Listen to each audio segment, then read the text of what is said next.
Bismillahirrahmanirrahim. Assalamualaikum warahmatullahi wabarakatuh. Teman-teman, saya di sini di video ini saya mau sharing pengalaman soal beli paket promosi Shopee. Jadi saya udah berulang-ulang beli paket promosi Shopee. Jadi banyak banget yang nanya, worth nggak sih atau sepadan nggak sih kita beli paket promosi Shopee? Jujur saya nggak bisa jawab dengan pasti, makanya saya bilang di video ini saya share pengalaman aja. Mudah-mudahan bisa memberi memberi insight, memberi pertimbangan buat teman-teman. Jadi faktanya untuk tahun ini Baju Yuli itu ikutan namanya CBP alias CBP Champion Brand Program, yang artinya ikutan paket 1 tahun. Jadi paketnya tuh yang kami ikuti itu paket yang paling murah. Jadi 1 tahun promo bareng Shopee. Paket paling murah itu total harganya tuh 800 juta. Itu sebenarnya nggak cash 800 juta ya teman-teman. Ada marketing barter. Marketing barter itu kalau saya iklanin Sipas dapat berapa klik itu dihitung ke biaya ini. Atau saya sewa influencer ngarahin ke Shopee, ini kehitung ke biaya ini. Jadi macam-macam paketnya. Saya pun udah beli banyak paket selama Baju Yuli berdiri, ada yang bulanan, ada yang mingguan, dan sebagainya. Nah, pasti teman-teman di sini yang kebingungan atau mungkin baru pertama kali, nah inilah share pengalaman saya. Pertama, teman-teman hati-hati ya, hati-hati harus baca detail paketnya. Jadi kalau dapat deck kayak gini atau PPT kayak gini atau PDF kayak gini memang ngejelimet bacanya, pusing memang. Karena ini berapa halaman? 105 halaman. Tapi saran saya harus dibaca halaman per halaman, baca pelan-pelan, apa sih ini tuh, jangan sampai, aduh pusing gak mau baca, nanya orang aja, oh jangan. Harus lihat dulu detail apa, lalu catat benefitnya apa. Jadi benefitnya apa? Oh dapat Shopee Games, oh dapat voucher apa, dapat apa. Teman-teman harus catat benefitnya apa dibandingkan dengan kewajiban yang teman-teman harus lakukan. Biasanya itu ya tentu bayar ya. Bayar berapa, dan ada juga biasanya diskon. Jadi harus ada komitmen diskon. Misalkan diskon harus 50 juta atau berapa. Nah itu macam-macam, itu harus dibandingkan, harus ditulis, jangan males. Sekali lagi harus baca detail, tulis dan bandingkan benefit dan kewajibannya. Bandingkan apanya terserah, yang penting tulis dulu sehingga teman-teman tahu, bisa membandingkan langsung, bisa mikirinnya dengan secara ilmiah, nggak hanya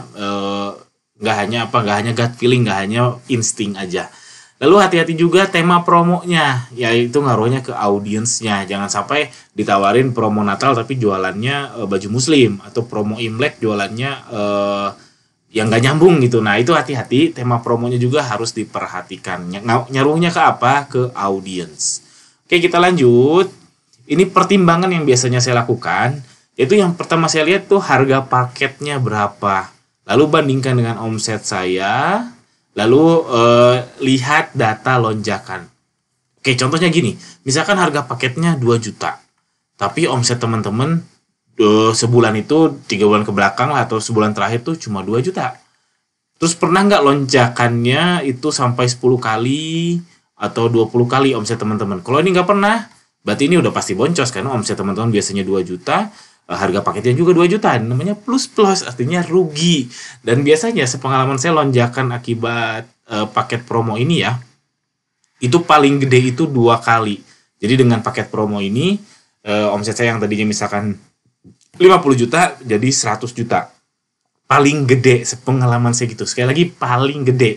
Jadi harus rasional, lihat harga paketnya, omset biasanya berapa. Oke, ekspektasinya sesuai perkataan saya, ekspektasinya omset dapat 4 juta. Dengan bayar 2 juta, omsetnya akan 2 kali lipat jadi 4 juta. Ini boncos nggak teman-teman? Biar keluar biaya 2 juta untuk iklan, belum HPP, belum lain-lain. Boncos nggak? Kalau boncos ya sudah. Berarti ya jangan ikutin. Ingat pertimbangannya harga paket dulu, bandingkan dengan omset. Tapi lain kasus kalau misalkan harga paketnya 2 juta, omsetnya misalkan udah stabil di 100 juta misalkan ya. Ini ya udah beli aja karena jauh banget. Anggap aja ini iklan, ini 2 juta bagi 100 itu sekitar 1/50. Alias ya kecil lah bagi omsetnya 100 juta. Apalagi kalau dengan peluang bisa naik 2 kali lipat. Jadi 2 juta dapat 200 juta. Nah ini oke. Ini boleh dipertimbangkan untuk ikutan. Makanya penting juga lihat lonjakan. Kalau teman-teman belum pernah mengalami 2 kali lipat, itu kemungkinan jadi 2 kali lipatnya kecil. Tapi kalau udah sering, udah berkali-kali, atau setidaknya pernah lonjak jadi 2 kali lipat, itu memungkinkan atau kemungkinannya besar. Ingat, perhatikan angka-angka bisnis teman-teman. Jangan asal tembak aja. Selanjutnya, jadi paket promo ini intinya itu Shopee itu ngedatengin orang. Shopee itu tugasnya mendatangkan orang, Anda tugasnya adalah orang supaya mau beli. Itu bisa dengan diskon, bisa dengan produknya yang bagus, dengan ulasannya yang bagus, bisa dengan fast respon. Ibarat kata gini, jadi Shopee itu seperti penggalang bazar di mall gitu ya. Terus orang-orang sudah datengin berbus-bus, berbondong-bondong dari kecamatan mana udah datang gitu. Terus Anda beli stand di situ, tapi produknya nggak nyambung. Yang datang tuh anak SMA semua, tapi teman-teman jualan produk gamis ibu-ibu misalkan, kan nggak nyambung. Atau teman-teman harganya terlalu mahal, jadi anak SMA mana mau beli, harganya mahal. Atau teman-teman produknya malah jelek nyambungnya ke ulasan, alias produknya masih baru, jadi baru jualan di Shopee, ikut bazar kayak gitu, ya orang-orang juga ngelihat, ini kayaknya nggak bagus ya, jadinya nggak beli, padahal trafficnya sudah tinggi. Ingat ya, ini tugasnya 2 hal yang berbeda. Jadi jangan berharap Shopee juga melakukan untuk orang mau beli. Shopee itu hanya ngedatengin orang, Anda berusaha untuk biar orang mau beli. Selanjutnya, jadi kalau 2 tadi nih, budget oke, tema oke, yang tadi saya bilang audience ya, jadi ini intinya tuh audience. Shopee itu ngedatengin orangnya apa? Apakah ibu-ibu? Apakah umum, apakah bapak-bapak, apakah mas-mas, abang-abang, itu perhatikan dan kaitkan dengan produknya Anda. Lalu kalau misalkan budget oke, tema oke, saran saya coba aja. Karena saya juga belum bisa membuktikan bahwa setiap ikut promo Shopee pasti berhasil, belum bisa membuktikan. Karena faktanya, ini fakta secara umum ya, naik turunnya omset seller itu pengaruhnya dari bakar uang Shopee. Itulah kenapa kalau kita 11-11, 12-12, omset kita naik. Itu kan Shopee lagi bakar uang banget tuh. Di TV iklannya berkali-kali, itu nggak murah teman-teman, itu mahal. Jadi makanya memang faktanya si promo-promo kayak gini adalah pengaruh besar ke omset kita. Oke, mudah-mudahan paham. Jadi itu faktanya. Tugas kita adalah gimana caranya biar orang yang datang mau beli.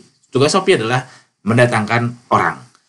Lalu terakhir, kalau misalkan not oke, alias budget nggak masuk, temanya juga nggak nyambung, ya udah nggak usah ikutan dan ikuti yang di Seller Center aja. Ini gratis kok, jarang ada yang bayar. Ini gratis, cuman ya biasanya minta diskon. Makanya saya berulang-ulang di video saya yang lain, lebih baik mainin diskon daripada mainin harga.